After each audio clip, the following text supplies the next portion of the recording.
Well, hi everybody, Wolfman here for another outdoor video, and today you can notice I'm actually in my backyard.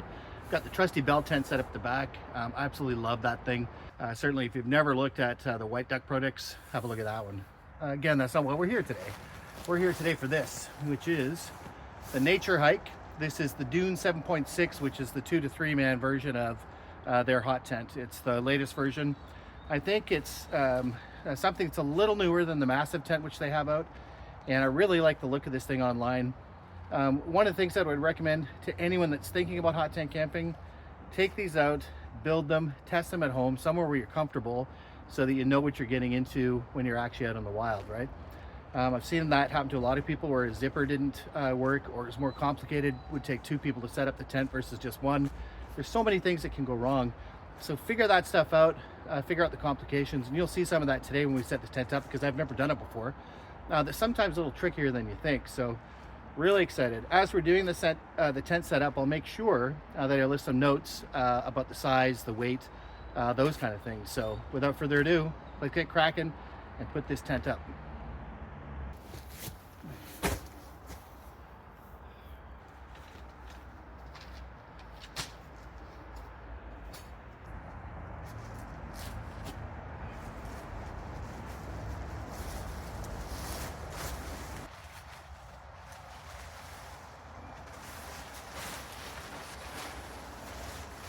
First look at the actual poles, and I cannot believe how absolutely strong and thick that these are, which is good, because one of the things we're going to test in the next, hopefully, couple of days is snow load.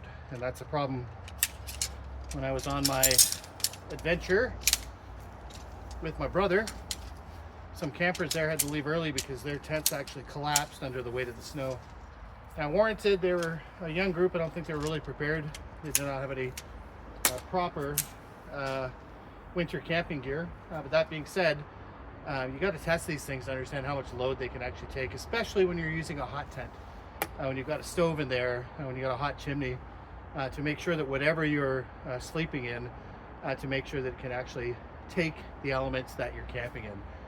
So I guess another lesson, do not under any circumstance try and take a regular tent and convert it into a hot tent, because it's probably not built for the snow load that you'll experience in the winter and could be quite dangerous. So let's get this thing built. Again, love these poles. They're absolutely, monstrously thick. So good sign.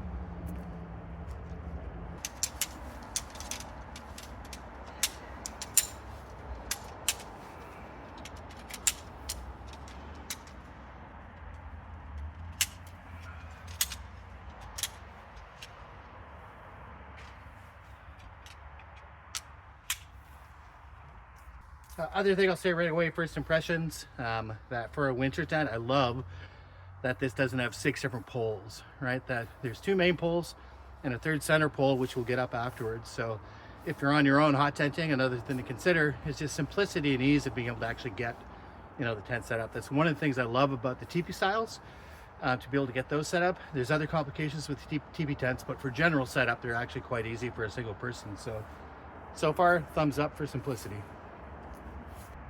And now for the specifications for the Dune 7.6. It's suitable in capacity for 2 to 4 people. I would say, looking at it after build, with the inner, probably 2 people max, pretty close together, so hopefully you're really good friends.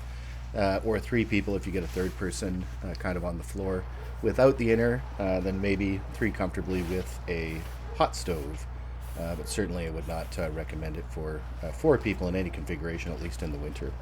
For the dimensions, this thing, as I said, is quite big. 126 inches long, 94.5 inches in width, and 70.9 inches high, so plenty of room to stand up in the middle. Almost 5'10", and I can stand up comfortably inside.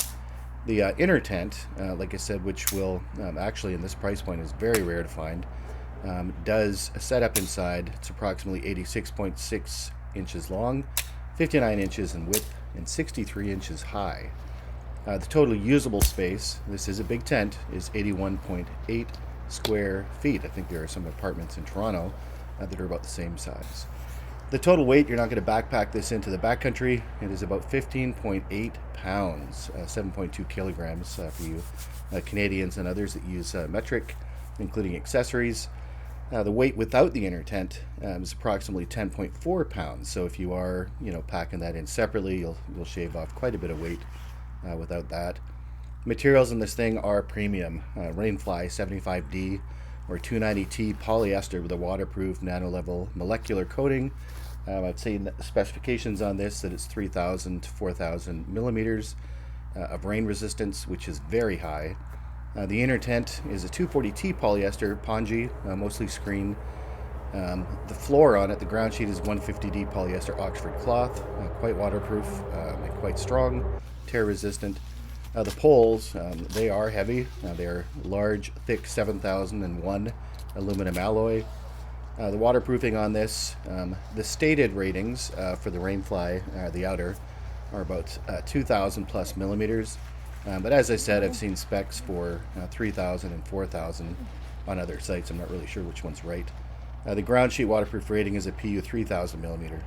UV protection is a UPF 50 plus rating to block 99% of UV rays.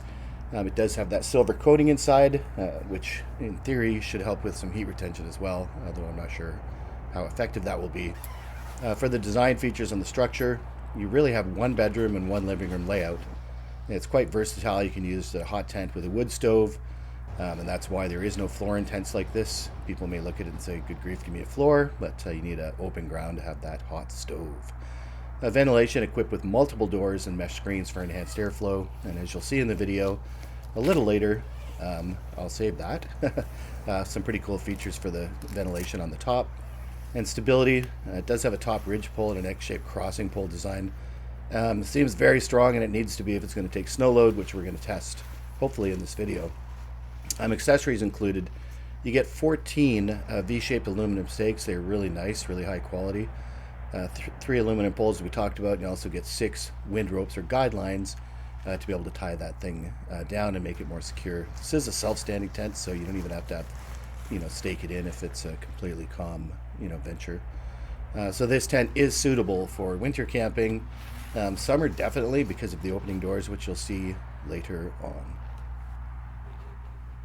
So we have the setup and also the openings all done up. This thing is really incredible. It's actually bigger than I thought it would be, which is nice. But look at all these openings. So up here in the front, I'll probably show you this later, where we can actually do an awning for the front piece. Wood stove will kind of go up in this section over here. And you can keep these open, during the day if you're splitting wood and, just trying to do some stuff and still stay covered. And this back half, also open right now, is going to have something very, very cool, which is this tent comes with an inner. And at this price point, for this kind of outdoor hot tent, it is very rare to be able to get the inner included. So that's over here, and that's one of the things we're going to set up next. One of the other things I do like on this tent is for the vents. They actually have these little ladders that go up, and on some of them they don't. And obviously with snow load, you're going to get those to collapse, and you need ventilation, both for moisture and for smoke, obviously. And on the inside of the tent, if I can get this, such a cool feature. You can actually open up the zipper to open and close that vent, and typically that's only accessible from the outside. So just a really nice feature there, especially it is a bit of a taller tent. I'm 5'10" and standing comfortably in the middle right now. So much room to stand up in here. You can see where the stove jack is. Not super happy that it's already pre-cut out. I'm gonna have to do something about that, because my stovepipe is actually smaller than that. But nonetheless, nice to see that it's actually in here. And while we're at it, show off this feature. Come on in. We haven't popped this vent open yet. Let's get it open. And could not be any easier than that, gang, and all from the inside of the tent. So what do you think, Luna? Luna approved? You like the space in here? Yeah, I agree. Well, let's get the inner tent set up for everybody, all right?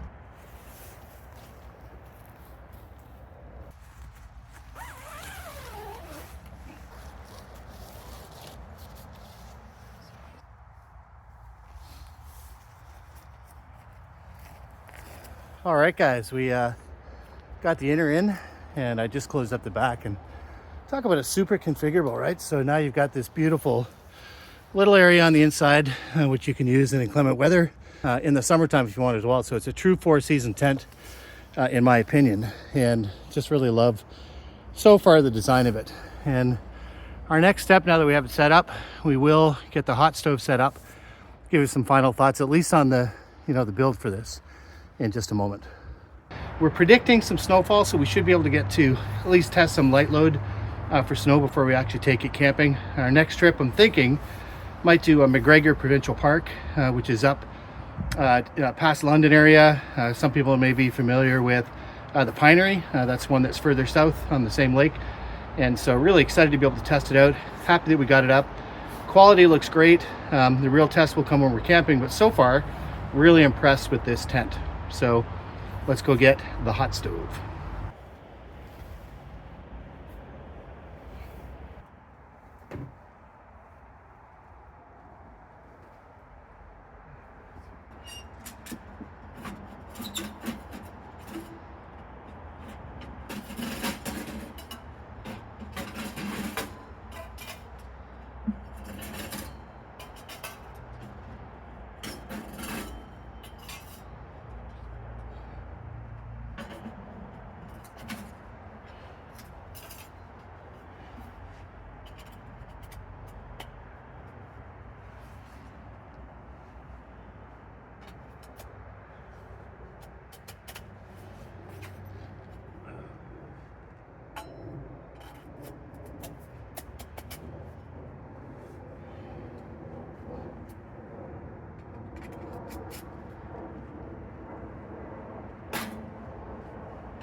Well, we got the hot tent stove in, and that was easy enough.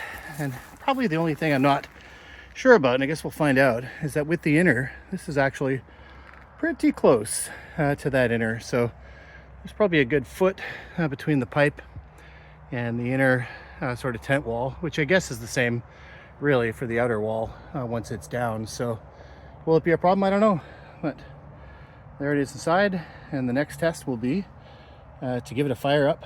So I guess we better go get some wood.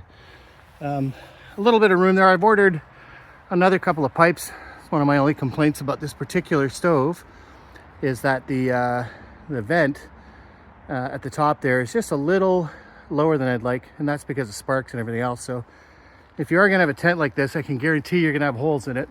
But this type of material is fire retardant, so it shouldn't burn out too much. So it's a safety feature to make sure it doesn't kill you. And always have tent patches on hand, which I do in my kit, to be able to take care of those things. But yeah, so far I think it looks like it's really going to do the job. Beautiful little tent, lots of room. Like I said, in the middle I can stand up, no problem. I'm just under 5'10", between 5'9" and 5'10", and no problem at all. Really spacious. And before we finish up here, just another quick view of the tent. Now I've actually pulled down the side doors so that all we have is open is the front. And I've ordered a couple of poles to be able to lay out the canopy as well, so you get some extra room. And just to give you a look inside of the inner, and you can see there's tons of room in here. So 2 people comfortably, no problem. You can fit a double-sized mat in there, no problem. Wouldn't do any more than that. You may be able to get away with a 3rd person in here, kind of in this area, without the inner. I would think with the inner it's probably a little too tight. I guess they could sleep up along this side here and use the front door and still have room for wood and stuff, as long as you had a storage tent for your other things. But yeah, so far loving it.